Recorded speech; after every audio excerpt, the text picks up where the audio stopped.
Arsenal Football Club, they never make it easy, do they?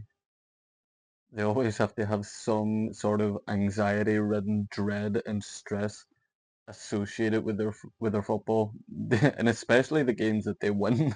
Like, it just seems to be the most stressful, emotionally draining, uh, gut-wrenching affair possible.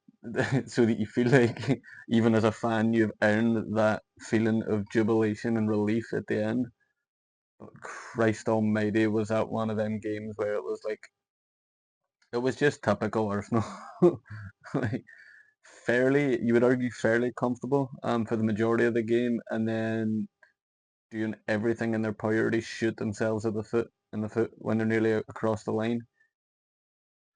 I can smile now, but trust me, I was not smiling a matter of hours ago. I was in a state of sheer stress, like my head, like let's cover that because like I'm losing hair by the minute. Just watching that, I was gonna say that was terrible. Oh my god, my poor head. But yeah, anyway, we'll get into it.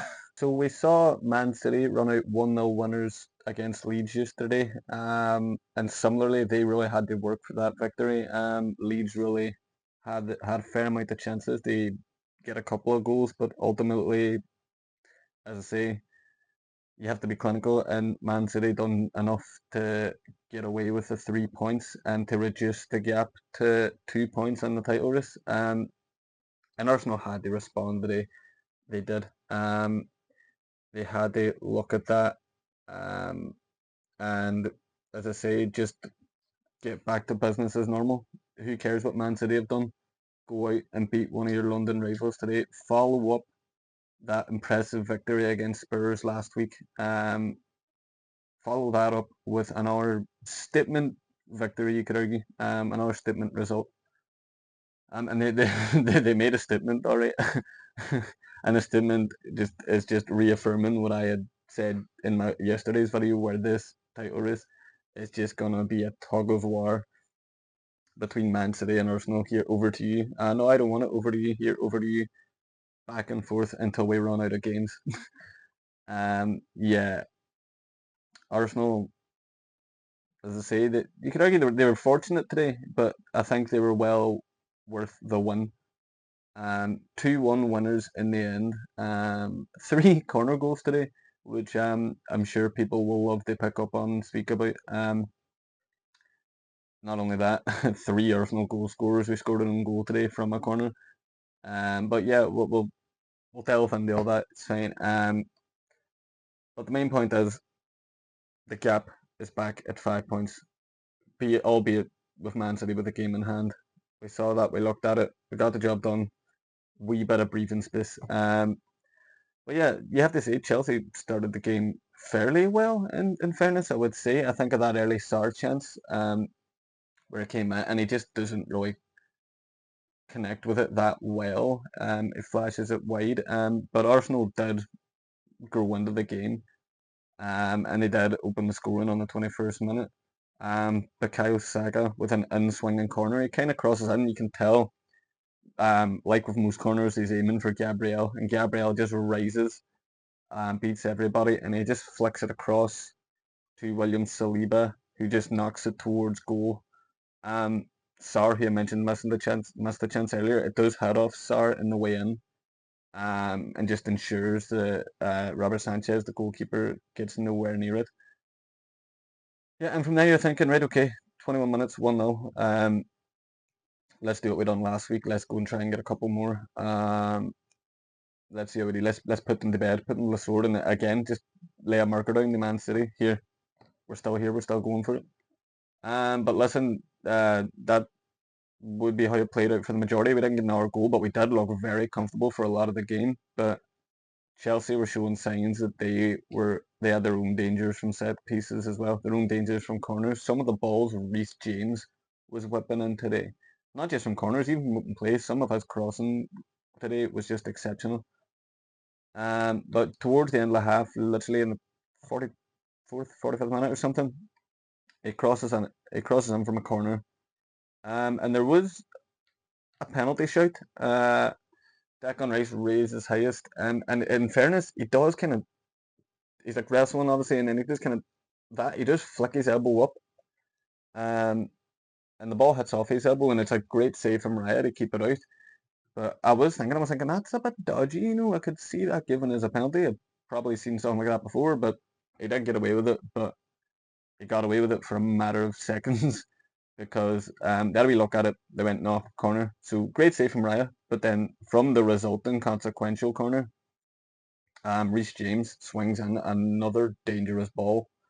And I think Nketiah, he jumps up, and I think he does just try and like just flick it on, just get it away, but it bounces off his head and goes into the net. And as I say, for as comfortable as I thought we were for the majority of that first half, we were going in at the half time. We were going in at halftime 1-1, and it just would have completely changed Arteta's team talk. Again, you could argue like again, I know it's an own goal and like anything can happen in the box in the corner, but another kind of like self-inflicting goal, like it's an own goal. Another like shooting yourselves in the foot. Bit different to last week's against Spurs when Rice was just um had a lapse in concentration. This one again was just another way of just being self-inflicting. But yeah, we go in at half time 1-1, and you're hoping for a response from Arsenal in the second half. They really affirm their place at the top of the league. Yeah, that's not what happened. Arsenal's dominance in that first half did not translate into the second half anyway. Entering it, Chelsea, like with the first half, started very well in the second half. Um, David Raya was a wee bit too busy for my liking, I can't lie. Um, Early in the second half, he was a really busy man. I think of that Enzo Fernandez shot from outside of the box. All right, Raya probably should save it from that distance, but he gets down low and just tips it away. But again, tipping out for corners, and the corners Chelsea were having early in that second half, Reece James was just scary from a dead ball. Some of the ones he was delivering in. There was actually a corner he crossed, and I can't remember who flicks it on, but they flick it on, and João Pedro, in my opinion, he actually should score, but he just heads it. And David Raya again just claims it, catches it in both his hands and gets it away. But I was thinking João Pedro realistically should have put that one in the back of the net. So you could even see it. The commentators were picking up on it. You could see it in the TV.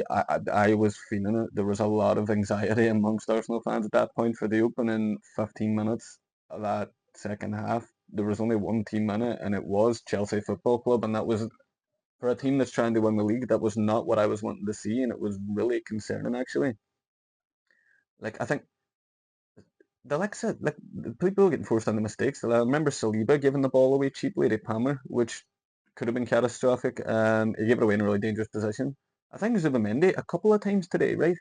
And I've noticed this in a couple of games. Zubamendi, right? There's an argument to say that he's probably been signing all season. He's definitely up there as one of them anyway. I think he's slotted into that midfield nicely. I think he's excellent, an excellent footballer. But I think at times he has these wee lapses in concentration, or he panics or he rushes his decision making. I don't know what it is, but there was a couple of periods today. I think back to the first half, I hate when Arsenal play from the back anyway, but Raya plays it to Zubamendi. Zubamendi plays it straight back to him, and Pedro's right there.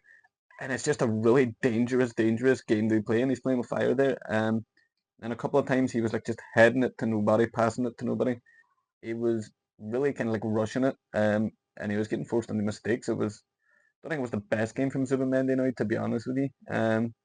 But I can't be overly critical because for the majority of the season, as I say, apart from the odd mistake, you think of that one against United as well. I was thinking he was going to have another moment like that, but overall he's been fairly good. But yeah, I didn't like the mistakes that Arsenal were getting forced into. You could see the nerves creeping in them, which obviously the fans are already nervous. You don't want to see that creeping into the players because that's terrifying.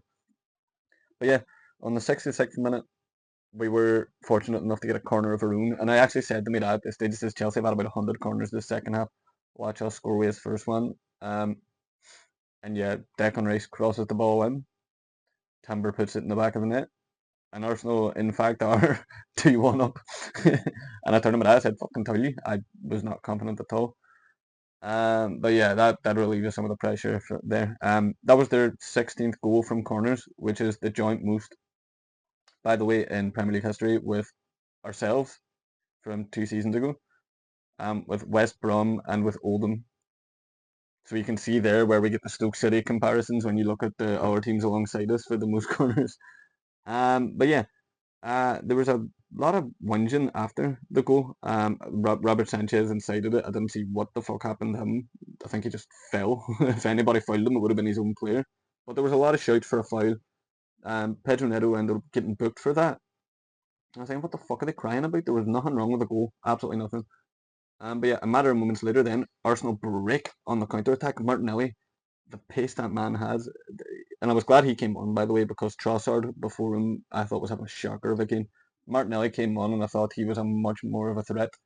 And this instance showed it when the counter attack he's sprinting away, um, and he just beats Neto, and Neto just brings him down. And at this stage, I'm cracking up because Martinelli gets up again and he's clean through, but the referee blows it back for a foul, and I'm thinking, no, play advantage for fuck's sake. But then he pulls out the second yellow for Neto, and Neto gets a red card and is sent off.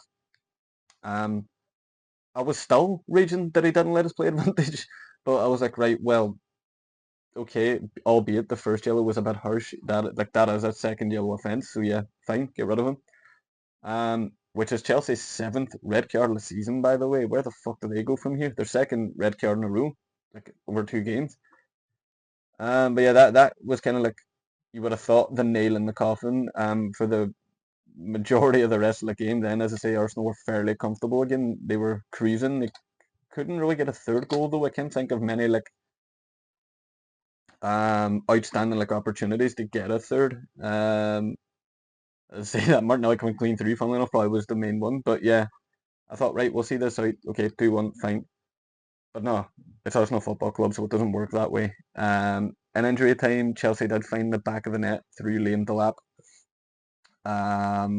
Thankfully, it was ruled out correctly for offside. João Pedro in the build-up was offside, and he tried this overhead kick, which again, David Raya with an excellent save. Man, he is the hero today. Is that David Raya? The saves he made is the reason why we're walking away with the 3 points today. And there's so many matches you could point to this season where that has been the case. All right, he's been at fault for a couple of goals, maybe through like the Wolves and the Brentfords of the world. But primarily he's saved us so many points, and he's the reason why we remain top of the league, David Raya. But yeah, we got out of there. We beat a London rival. Happy days. North London is red. So is all of London. Great week all in all. We did get away with it. You could argue. But like Chelsea, as I say, they can take a lot of credit. I thought they did play well in general. Although we dominated when you look at where the two sides are, I thought Chelsea fucking give us a good match. And they do have City in the future too, so it'll be interesting to see how they get on against them. Anyway, back to Manchester City. Both teams play now. Arsenal and Man City play on Wednesday night. Arsenal are playing Brighton, and Man City are playing Nottingham Forest. Both at the same time, both at 7:30 on Wednesday night. So that'll be an interesting one, to be fair. Obviously, the Carabao Cup final looming at the end of the month as well.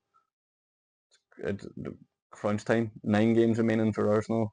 The 10 still remaining for Man City. It's getting dicey, but as I say, like I said yesterday, it's going to be a real tug of war. But yeah, after a couple of weeks of disappointing results, coming off the back of that and responding with a win in the North London derby and a win in a London derby against Spurs and Chelsea respectively, can't complain with that. Great response, and especially with Man City repeatedly knocking on the door and reducing that points gap. The way Arsenal have been able to just kind of like veer away from it, albeit for now, until hopefully they do meet each other in the league. Hopefully we are still ahead by that point, but they've responded well, and hopefully they can build on that momentum now. It's a good platform to build off going into this final stretch. So yeah, fingers crossed, folks. We'll see the crack. But if you're a Man City fan, all the best. Well, the best team won, I suppose. But yeah, we got away with one today. Although, like, it's really weird saying we got away with one, but we were also dominant. I just feel like that just sums Arsenal up as a team. But yeah, that's how I feel about it. Anyway, you know the crack. Instagram down there, TikTok down there. If you want to check them out, go for it. If you don't, whatever. But yeah, do click subscribe because we're building something here. We'll see how we go. But yeah, pleasure speaking to these folks. Take care. Happy Sunday. Bye.